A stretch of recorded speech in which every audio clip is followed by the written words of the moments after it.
Buenas noches, camarada Santino. Buenas noches, Martín. Bueno, como hablamos previamente, acordamos tratar un texto fundamental, otro clásico de la biblioteca marxista, El izquierdismo, la enfermedad infantil del comunismo, escrito por el camarada, el boss, jefe maestro del proletariado, Vladimir Ilich Lenin, o Ulyanov, ¿no? Sí, sí, exactamente. Vamos a tratar, bueno, un fragmento en especial que, bueno, me pareció bastante interesante, que habla justamente sobre la necesidad de que todos los partidos comunistas del mundo participen en los sindicatos de sus países, ¿no? Independientemente de si son sindicatos con cabecillas reaccionarias, ¿no? Por ejemplo. Claro, pero lo que Lenin le contesta a comunistas alemanes, holandeses, que no querían participar en los sindicatos dominados por lo que hoy conocemos como la burocracia sindical, los gordos de la CGT, ¿no? Donde si Claro, uno sí. participa en el sindicato, lo primero que tratan de hacer es echarte de la empresa, o si lográs convertirte en un delegado o activista, golpearte, ¿no? Claro, exactamente. Entonces, Asustarte. claro, entonces lo que, bueno, los comunistas de estos países, de Alemania y Holanda, justamente basándose en el hecho de que las cabecillas de los sindicatos de sus países eran reaccionarios que estaban en contra de, bueno, que estaban totalmente afiliados con los empresarios, bueno, tomando como base ese argumento, justifican algo que no tiene nada que ver, que es no participar en los sindicatos. Claro.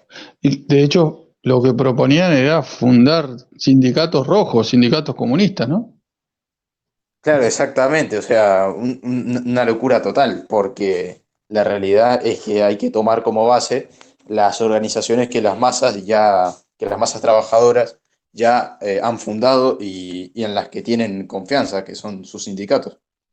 Claro, aparte, de hecho, uno de los principales objetivos de la burguesía, a través de, por ejemplo, de la Organización Internacional de Trabajo, de la ONU, es la libertad sindical, es decir, el derecho de que cualquiera pueda fundar un sindicato, ¿no? Y haya varios sindicatos en cada empresa, con lo cual se debilitaría muchísimo la fuerza de la clase obrera, ¿no?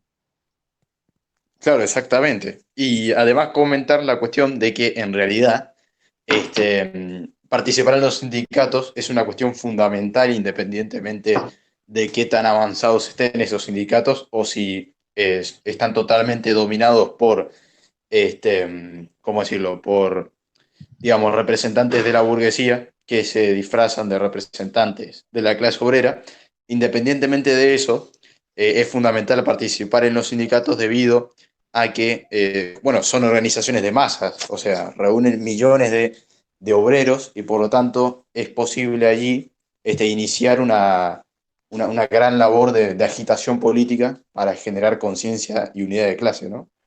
Sí, por ejemplo, en Argentina te cuento, Gerardo Martínez, secretario general de la UOCRA, el Sindicato de la Construcción, fue buche del Batallón de Inteligencia 601 en plena dictadura militar. Es decir, él entregaba compañeros suyos a la represión para que los Bien, maten. ahí un ejemplo concreto, ¿no? Claro, y él es, actualmente es el secretario general de la UOCRA, y imagínate lo que puede llegar a hacerte Gerardo Martínez a un comunista que esté en la UOCRA, ¿no? Claro, Lo que- exactamente. Hoy los comunistas izquierdistas de Argentina dirían no, no hay que participar en la UOCRA porque su cabecilla es un reaccionario y la realidad es que no tiene nada que ver.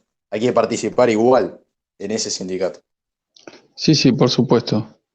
Bueno, y además del tema de la participación en los sindicatos reaccionarios, Lenin habla de la participación obligatoria también en los parlamentos burgueses, ¿no? Que los izquierdistas decían, no, desde que, desde que se crearon los soviets en la Unión Soviética, los parlamentos burgueses no sirven para nada, son reaccionarios, han sido superados por la historia y los comunistas no debemos participar en ellos, ¿no? Claro, se olvidan de un pequeñito detalle y es que en realidad el parlamentarismo había sido superado solamente en Rusia y algunos otros países, ¿no? Donde estaban los soviets, no en el resto del mundo. Y actualmente tampoco, ¿no?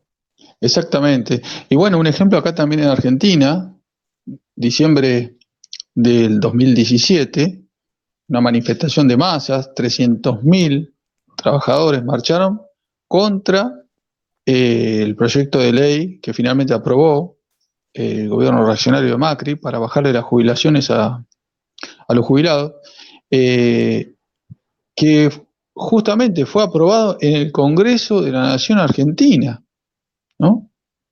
Claro, sí, Es sí. decir, para los manifestantes era importante expresarse, es decir, bloquear o tratar de impedir la sanción de la ley, ¿no? Porque consideran que tiene cierta legitimidad, es decir, a pesar de toda la cantidad de leyes antipopulares que han aprobado el Congreso de la Nación Argentina, para las masas tiene cierta legitimidad. Por eso hicieron la manifestación que cambió el curso de la historia argentina, ¿no? Porque recordemos que el gobierno, a partir de esa manifestación, decidió no mandar más leyes al Congreso y los fondos de inversión le quitaron su apoyo económico y bueno, y comenzó la crisis, ¿no? Ajá. Pero ahí vemos claramente cómo para las masas el Congreso de la Nación Argentina tiene cierta legitimidad. Claro, sí, sí, y claro, de ahí se deriva una cuestión muy importante, que es la cuestión de que, como por ejemplo, ¿no? En Argentina, el parlamentarismo burgués aún no ha sido superado y las masas siguen teniendo, o sea, piensan que el Parlamento, el Congreso, es, bueno, que reúne a los representantes de la nación, ¿no? Que es lo que dicen, lo que dicen los políticos burgueses, justamente, bueno, como las masas se lo creen, eso significa que el parlamentarismo claramente no ha sido superado aún. Claro, De ahí deriva la cuestión tan importante de que los comunistas participemos en los parlamentos para atraer la atención de las masas y en el parlamento, que las masas juzgan como algo legítimo y que representa sus intereses, digamos, poder llevar a cabo allí bueno, la labor de agitación política, ¿no? De denunciar políticamente a los partidos burgueses. exactamente, utilizar el Congreso como una tribuna, ¿no? Una tribuna de denuncia. Así es, claro. Que de hecho los representantes del FIT, del troquismo argentino, lo hacen y muy bien, bastante frecuentemente, eso hay que reconocerlo, ¿no? Realizan denuncias Mm, que son muy interesantes y muy válidas, que tienen cierta repercusión, digamos, política. claro, sí, sí. Bueno, eso es una cosa que hace bien el trotskismo aquí en Argentina. Sí, sí, por supuesto, hay que reconocer Y hay que reconocerlo. Sí, sí. exactamente. Bueno, ¿algo más, camarada? Y bueno, luego comentar también la cuestión de que a lo mejor los izquierdistas, ¿no? Que son los que justamente no quieren ni participar en los sindicatos reaccionarios, ni participar en los parlamentos, porque ellos creen, bueno, que el parlamentarismo ha sido superado, no se sabe dónde, porque en el planeta Tierra el parlamentarismo aún no ha sido superado, o sea, ha sido superado en muy pocos países, ¿no? En realidad. Este, y luego, bueno, ¿cómo es? Entonces, a lo mejor estos camaradas que juzgan que no hay que participar en los parlamentos y en los sindicatos, quizá eso se deba a que no son capaces de adoptar el punto de vista de las masas. Una cuestión sobre la que Lenin habló incesantemente, ¿no? ¿Qué significa concretamente que los comunistas debemos adoptar el punto de vista de las masas? Claro, porque, por ejemplo, en el caso de un sindicato reaccionario, que tenga, bueno, bueno, lo que dicen burocracia sindical, ¿no? En ese caso, a pesar de que los comunistas podamos ver claramente que las cabecillas de ese sindicato están totalmente alineadas con los grandes empresarios, que toman medidas en contra de los trabajadores, etcétera, etcétera, de todo modo las masas no por nada se afilian a esos sindicatos. Es decir, desde el punto de vista de las masas, esos sindicatos representan sus intereses. Entonces los comunistas no podemos ignorar ese hecho y denunciar directamente a los sindicatos porque las masas no nos van a escuchar, básicamente. Claro, porque digamos que el punto de vista de ellos no es un punto de vista realista, ¿no? Es un punto de vista más bien fantástico, alejado de la Claro, realidad. claro, cuando las masas aún están atravesando una etapa, digamos, reformista del movimiento obrero o, o incluso inferior, lógicamente su conciencia de clase no está desarrollada y justamente hay que reconocer eso. Los comunistas debemos adoptar el punto de vista de las masas o dicho de otra forma, debemos conocer exactamente qué tan alta o qué tan baja es la conciencia de clase en un momento determinado. Entonces, de esa forma podemos saber, bueno, justamente hay que conocer eso para poder enseñar, para poder elevar el nivel de las masas. Claro, es lo que hace, digamos, un profesor cuando quiere enseñarle a un alumno. Un buen profesor, lo primero que hace es trata de determinar el nivel de conocimientos del alumno, ¿no? Para poder llegar eficazmente.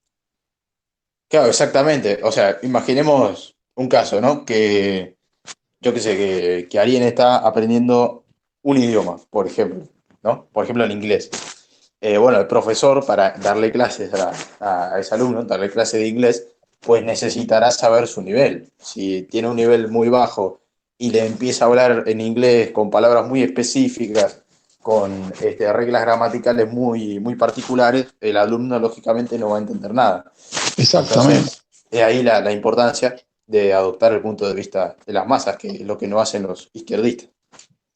exactamente, exactamente. Y también, por ejemplo, conocer que lo que se conoce como el sentido común es el que predomina en las masas, ¿no? En las masas no predomina la visión científica de la realidad, ¿no? Por ejemplo, para las masas, el concepto marxista que nosotros decimos que la violencia es la partera de la historia que nos enseñó Marx, ¿no?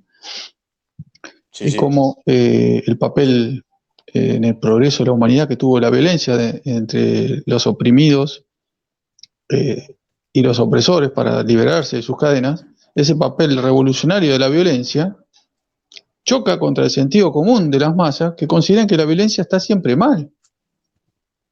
claro, exactamente. Entonces nosotros, si bien no debemos abandonar nuestro punto de vista científico, tenemos que entender que para las masas, en un determinado momento, no es conveniente utilizar un discurso que esté extremadamente alejado del sentido común de ellos, ¿no? Claro, o sea, no estamos diciendo que los comunistas debemos renunciar a nuestros conocimientos científicos para, para dar lugar al punto de vista anticientífico que tienen las masas, sino que lo que estamos diciendo es que sin abandonar ese conocimiento científico, debemos conocer qué tan avanzada está la conciencia de clase de las masas para poder transmitir ese conocimiento a las masas. Exactamente, para que sea, para que llegue a las masas, para que lo adopten, para que lo hagan propio, ¿no? No pueden estar muy alejados. Digamos, no podemos enseñarle la Z si todavía no saben la A. Claro, exactamente. Empezamos Exactamente. por A, Digamos que hay que enseñarle de a poco, por decirlo así. exactamente. El ABC primero y luego, bueno, avanzaremos con todo el alfabeto. Claro, Bueno, así es. muchas gracias, camarada Santino. Invitamos a todos los camaradas que lean completo este texto fundamental, uno de los textos más importantes de Lenin, ¿no? Que conforman el quinteto o el sexteto de textos centrales del leninismo, ¿no? Exactamente, especialmente aquí en muchos países de Latinoamérica que el izquierdismo es bastante fuerte. Sí, sí, exactamente. Él lo dirigió particularmente a Occidente, donde el izquierdismo es muy fuerte porque la pequeña burguesía es bastante fuerte y la pequeña burguesía o las capas altas del proletariado son las que adoptan este punto de vista izquierdista, ¿no? Claro, Bueno, así es. entonces, bueno, invitamos a todos. En la descripción ponemos el texto, que ya igualmente es un clásico, fácil de encontrar en edición de papel o en PDF. Bueno, Muy bien. vemos, camarada. Venceremos.